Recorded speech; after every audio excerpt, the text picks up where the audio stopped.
question before us this morning concerns the arhat, or the avatar, or the individual who has not only given complete dedication of their life unto the highest purpose, but also, in addition to having given their all to the highest purpose, has accepted the highest purpose within themselves as the lodestone that they will use in directing the course of their life. We observe a river from above as a bird flying over the water, and we see the meandering of the stream. But sometimes we do not realize the simple mathematical formula that the shortest distance between 2 points is a straight line. And so what do? We are meandering through the land from the source beginning to the end, or the ocean of being. You see, this happens to us, but yet the mathematical law remains: the shortest distance between 2 points is a straight line. Narrow is the gate and straight is the way, and few there be that find it, the Master Jesus said. Isn't it true? Yet, although we have all this direction before us, we sometimes forget it, and we take this winding, sinuous, stream-like road through the land, and then we lament and bemoan the fact that our progress is not swifter. Who is to blame for our progress, God or ourselves? Yet we say that we are God. And so the transfer of the torch of divine authority comes to us, and it comes to us with great clearness. There is a duality manifest in man. There is an id, an identity, a selfhood, which we can either utilize for the glories of the ephemeral, of the temporal, or we can put it into the framework of the eternal. The avatar has done this. The avatar always will do this. And so those of you who are here, dedicated to the purposes of the eternal, should understand that the happenings in your life that occur are somewhat in your own control. For example, in a recent pearl, the great ascended master Ilarion revealed in the almost perfect manner of St. Paul his thinking about the darkness in ourselves. In other words, the darkness does not always come from the level of the demon. Although it may have been at one time demon-inspired, satanic, the darkness in people comes from the namby-pamby, willy-nilly attitudes that we sometimes show toward ourselves, our failures to reject what we ought to reject, and our failures to accept what we ought to accept, and our failures to understand this law of the shortest distance between 2 points is a straight line. It is ourselves. It is the darkness we allow or permit to permeate our being. It is not permanent. It will not remain permanent, because the chastisement of life, whom the Lord loveth, he chasteneth, will occur, and every son that he receiveth will be scourged, because the scourging is for the sake of the purification of the man or the woman. When you chastise your child, why do you do it? You chastise your child for love's sake. You have and you feel love for the child. Can you believe that God would do otherwise? For 1 minute, could you imagine that God would chastise? Yet God is all things here. He is not only the God of complete love in the highest octave, he is also the God of justice, justice being one of his qualities. And as a part of divine justice, it is not just that God wants to exact his Shylock pound of flesh and say, you did it, you'll have to clean it up. That's not the idea. What God is concerned with is not punitive. The chastisement of heaven is to make us aware. It is like the spur that the rider wears with which he chastens the horse. I mean, he goads us into action. He shows us clearly that this straight line is before us. And he shows us that we have taken the winding and devious course. Do you see? So there is no chastisement from heaven. Perhaps, in one sense of the word, the God aspect of ourselves is what really acts to chasten us. Because he has said, mine eyes are too pure to behold iniquity. So God doesn't dwell upon the darkness, the temporal, ephemeral darkness of our world.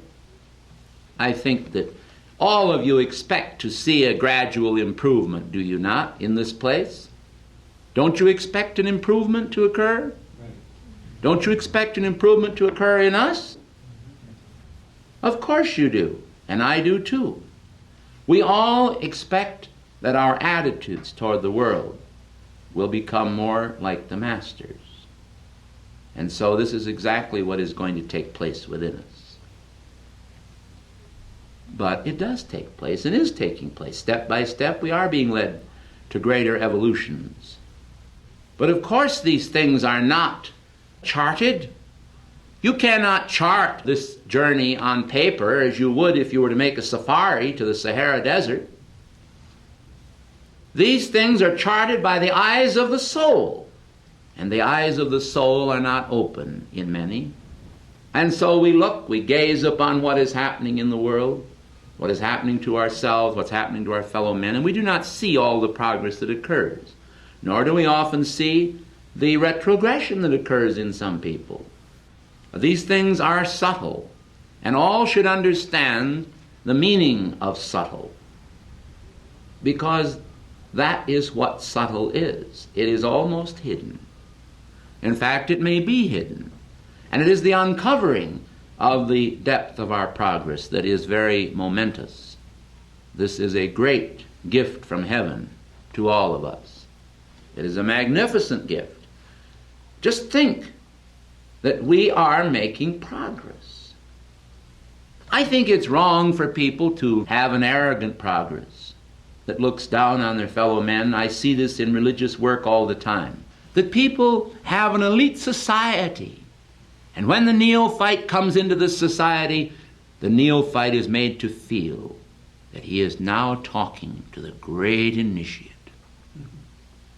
And the great initiate bows down, or deigns to bow down his head a little bit, and he says, one day you'll know, but now you don't.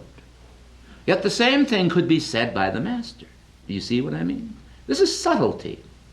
I mean, if the Master said it, one day you'll know, it would be true. And so we see that subtlety deals with truth, and it also deals with truth mounted on the staff of error.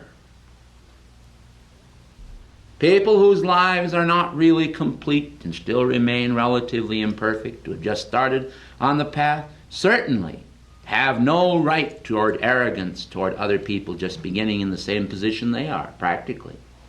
Yet why do they do this? What is the reason, the motivation behind it? It is ignorance. And so we want none of our people here in this activity to feel any false sense of security, any false sense of ignorance that will act in their world so that they can be patronizing to the man or woman that comes in here. Be like a child. Be like a Lamb of God. Be like the Lamb of God that taketh away the sins of the world. You don't have to do anything more than be cuddly and woolly. Because that is what it means. You are that, you see. You don't have to look down on them from the mountaintop and say, you vile creature, you sinner down there. I was once there, of course, but I've forgotten it now because I am a part of all the loftiness of heaven. No. Be the servant of all, as the Master taught. Wash their feet, wash their consciousness. Let them tell you how wise they are. Listen, and don't always talk. And then, when you do talk, try to let it be some sweet and simple words of love and advice that they can appreciate, but not given in the patronizing manner. That is the problem in the world today, the world of religion. People have made of religion a commodity to be marketed in the bazaars. They stretch their great bazaars out before the people, and then they say, we have a greater commodity. When there is only one God, and we all share and drink into the life that he gives to us. Man has an inclination and tends to be very, very sonorous and sound off to tell everyone how great the teachings that he has are. Because there is the prerogative of simply gazing at something and saying, this is mine, this is my church, my pastor, my religion, my God, me, mine, but often not ours. So we say today, our Lord, and we say it not of the Summit Lighthouse, but of the world, and also of the Summit Lighthouse, because then it truly is ours. The world is in great darkness today, and great dangers of darkness, and the chastening hand of heaven will rest upon the world. Fear not. Let us not hasten the day, but hasten the day of mercy, because he is a jealous God, showing mercy unto thousands of them that love him and keep his commandments. This is true. And I believe that his mercy endureth forever, and I believe that his mercy is functional even in the domain of the chastening. We come here then both to be chastened and to be healed, because the Master who has said, let that which is lame and that which is halt and that which is blind be healed. Let it be turned back on the pathway of the divine. That's the whole of it, don't you see? It's not to remain as a little ball that is rolled into a slot, a rut. The only difference between a rut and a grave is one of depth. Remember that. So let's not roll into these slots and say this is a niche that I can't get out of. I was watching this morning as our tiny little one tried very desperately to turn over.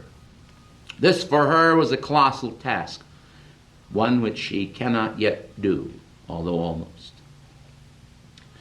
And I say to myself now, how prone we are to take for granted the potentials we have of movement and of life and the qualities of life within ourselves. And how little appreciation we sometimes feel for even the ability to manipulate and to move our physical body and to move the great ship of the mind out into the ocean of the mind. To be able to raise the sails and watch as they billow out and as movement occurs.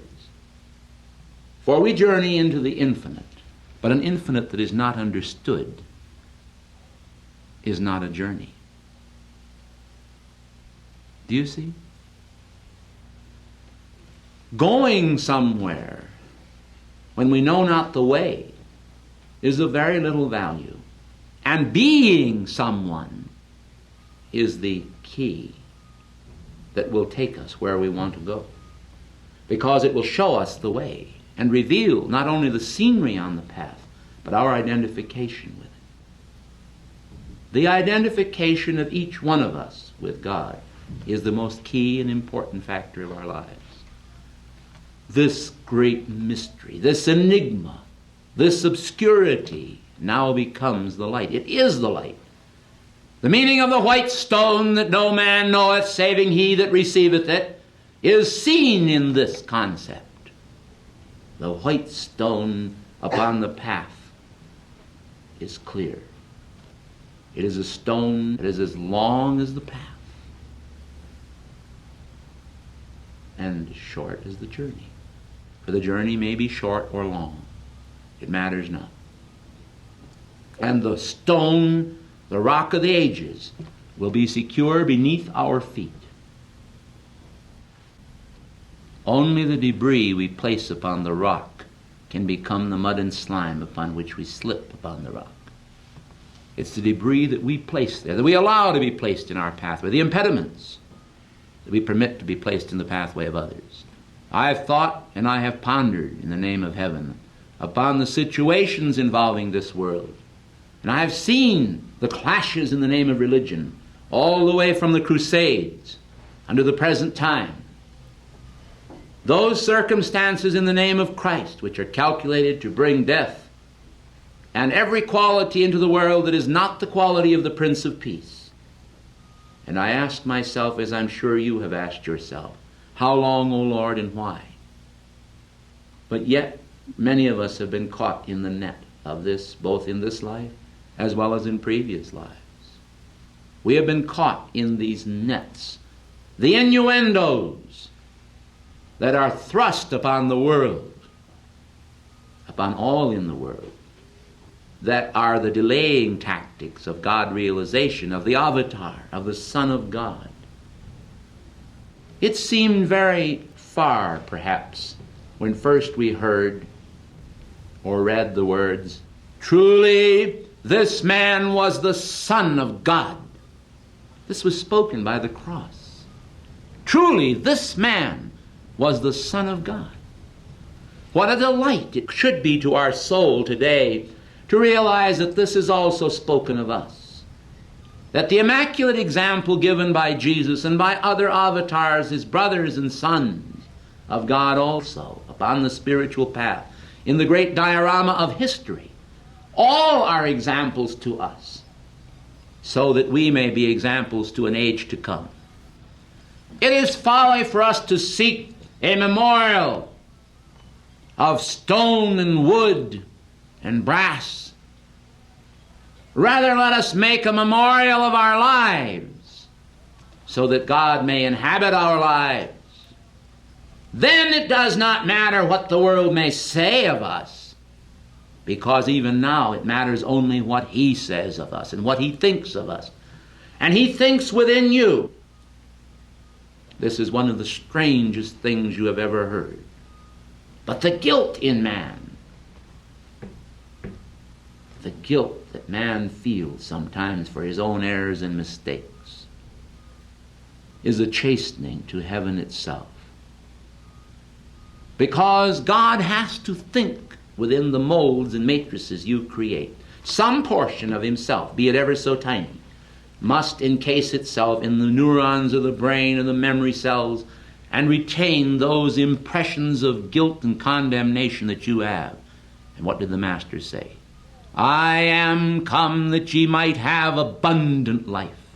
I am come that ye might have life, and that more abundantly. Why, watch as the drama unfolds and see the shell, the eggshell of life just crack under this blinding, blazing metamorphosis, this great change that comes, and then all at once we look and we say, why, everything is just the same, but I feel different about it. You see, it's all here. A man may have a feeling of guilt and condemnation and say, I am not worthy, O Lord, to inhabit your heaven. I'm here on earth, and I deserve, I'm sure, to go wherever the children go that have failed to keep thy commandments and to love thee properly. Inwardly we consent to this. We allow the perfect matrix of our brain to hold the imperfect thought of ourselves.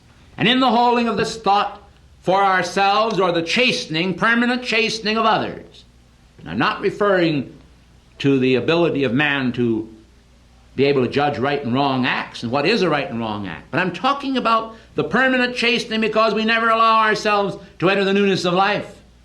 But instead, we become confined within the old prison houses of our darkness and our imaginations. And our foolish heart, as St. Paul said, was darkened. Our heart is darkened because we will not allow ourselves to see on the horizon of our own life the time when we become the avatar. Do you think, in God's name, in the name of the God of love, in the name of the living Christ, do you think that any in this world, I do not care who they are, who are the avatars, who are the sons of God, to those who are called according to his purpose, to those who are chosen, whether they dwell in India, or whether they dwell in America, or South America down in the Amazon, or up at the North Pole or the South Pole in an igloo, wherever they are. They who are avatars, the sons of God, the flowers breathing forth the fragrances of heaven into space, these do not want to hold you back. They only want to kindle in you a flame and a fire as to what you will be. They want you to get the vision of yourself as this. But for goodness sakes, don't be stuck up by it. Because this will cast you down, and all your progress will be turned into retrogression. We have enough of these people in the world today. In the Summit Lighthouse activity, the spiritual hierarchy, they want you to manifest the power of the avatar. It's time that some of you begin to manifest precipitation.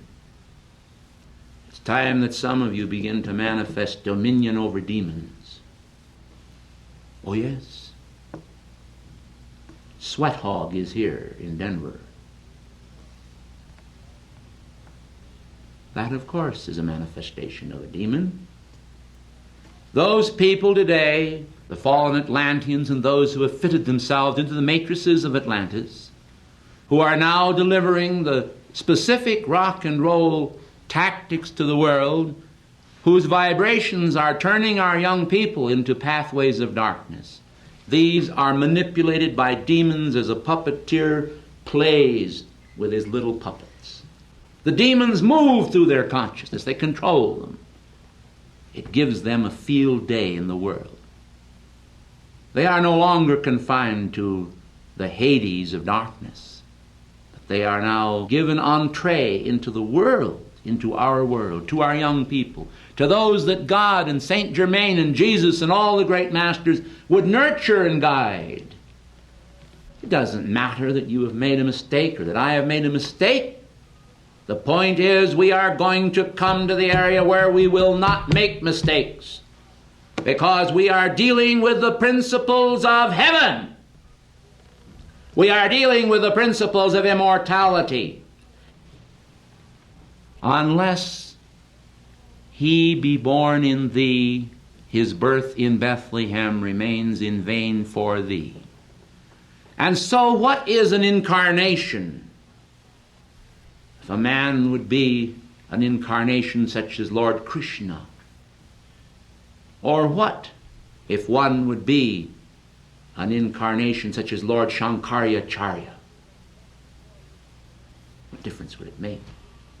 These examples are set before you by the living God in obscure places on the earth, so that you may understand that there is a phenomenal manifestation here and there on the planet, that there has been such a phenomenal manifestation upon the planet in the past, that holy men and saints do come from somewhere and go somewhere, that you came from somewhere and you will go somewhere, and you are in the process of going, that movement and function is taking place in your lives, whether it be retrogressive or whether it be progressive. Heaven is now, according to the cries of man, reaching to the position where heaven demands from the lives of those who are dedicated to Saint Germain, to Jesus, and to every one of the great masters, a new form of life, a new lifestyle in the mood and fashion of the angels on your part. It is not enough to carry the crutch, the cane, the appliance of man's inability to locomote. No, none of that is enough. We need now to realize that all infirmities must be put aside.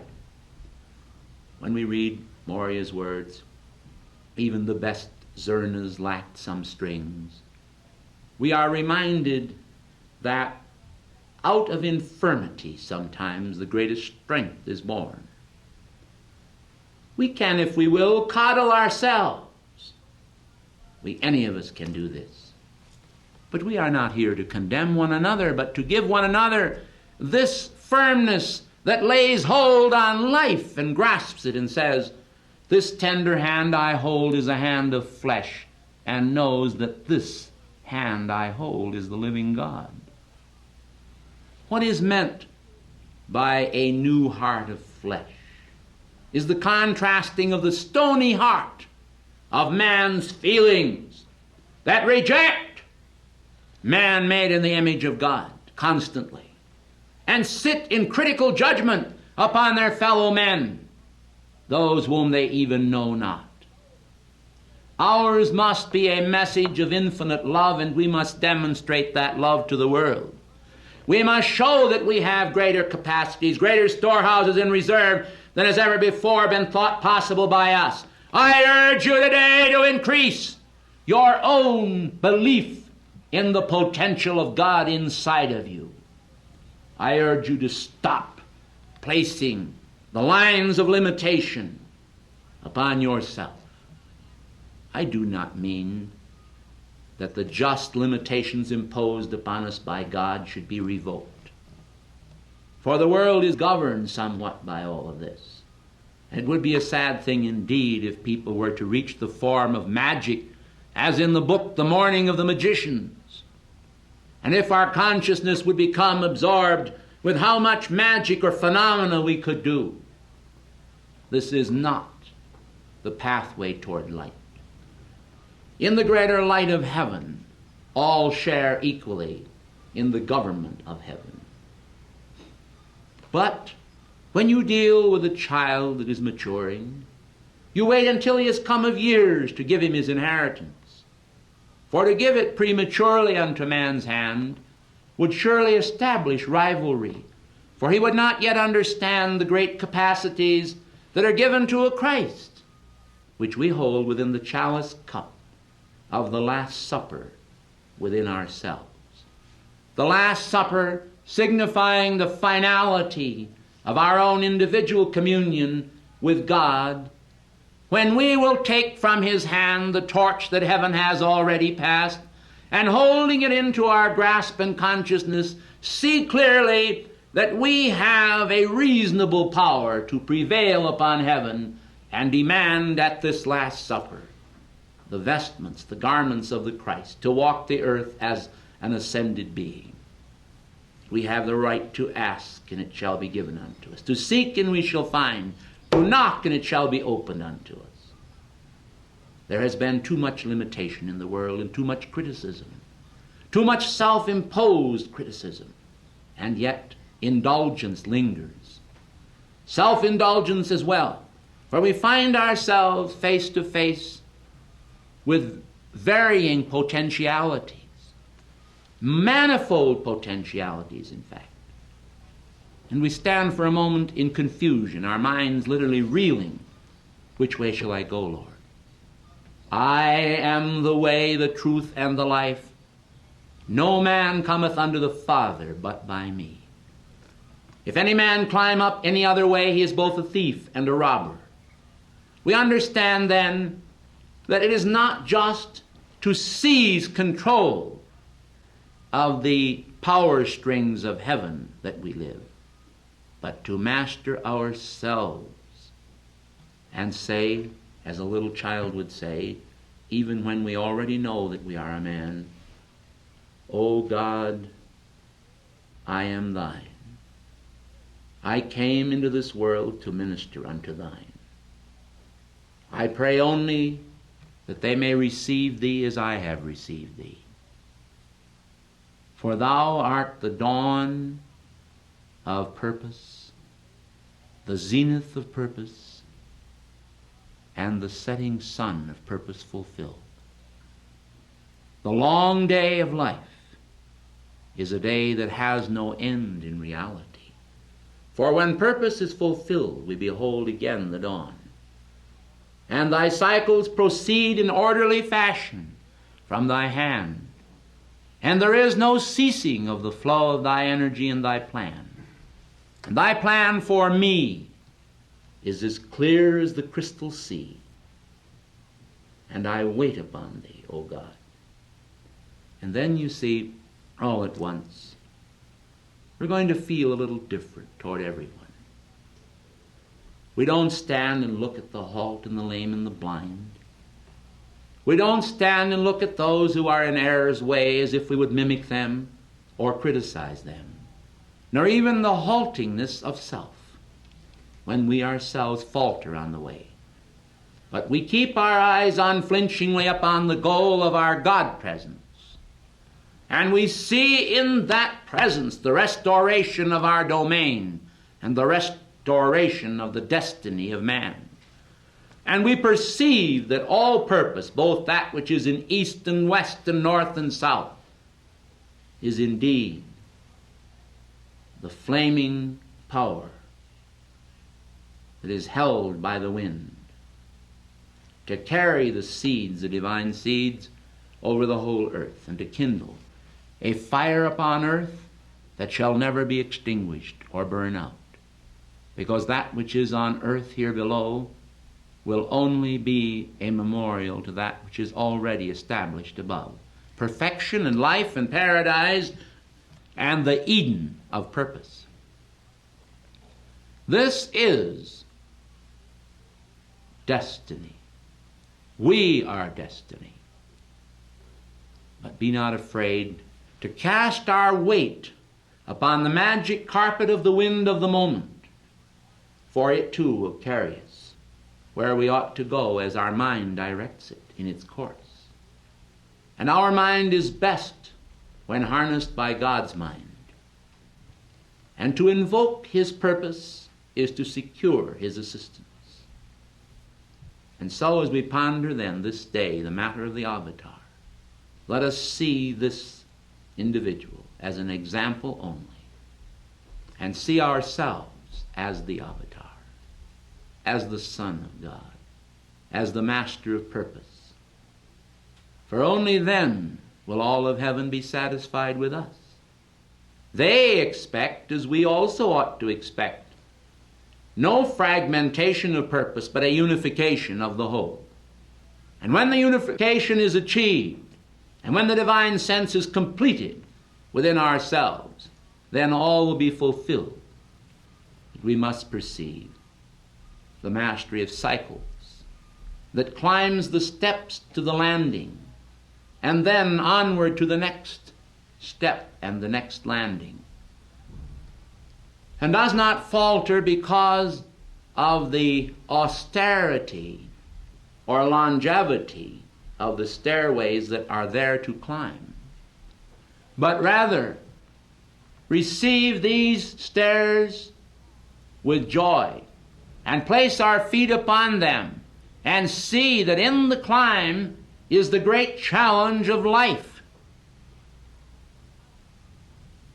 And who cannot say that a greater elevator of the wind will not also come and bear us away beyond those stairs at some point in our development, where the Godhead suddenly says to his lofty sons and daughters, you have struggled now many a year and cycle to complete thy destiny.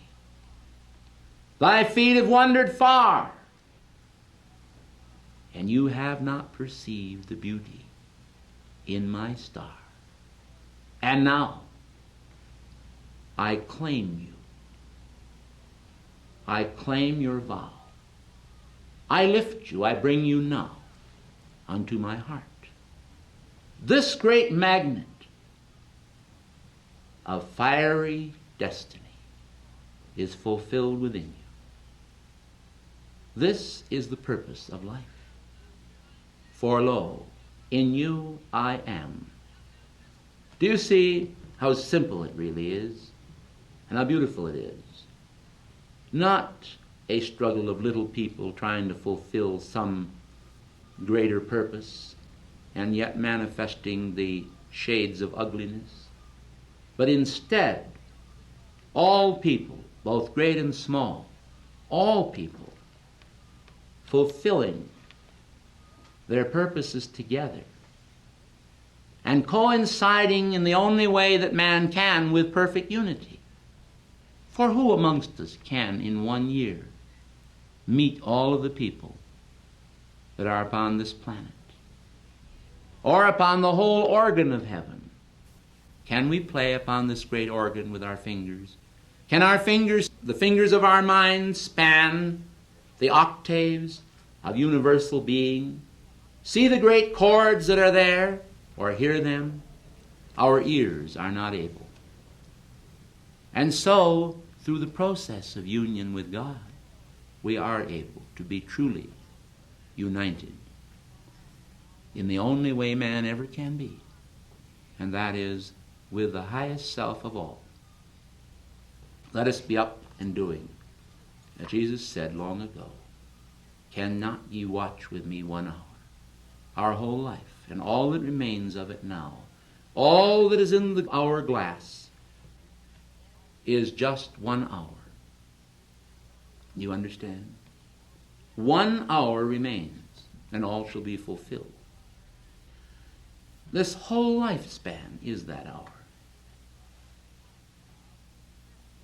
But there is a day also, and a year, and a cycle, and the cosmos, and eternity. Let the smile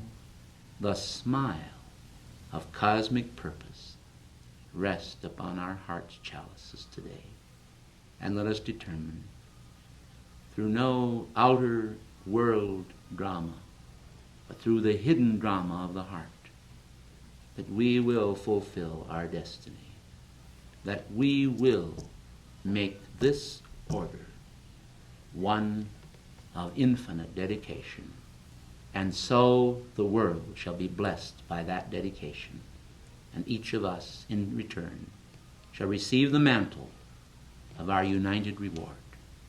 God bless you.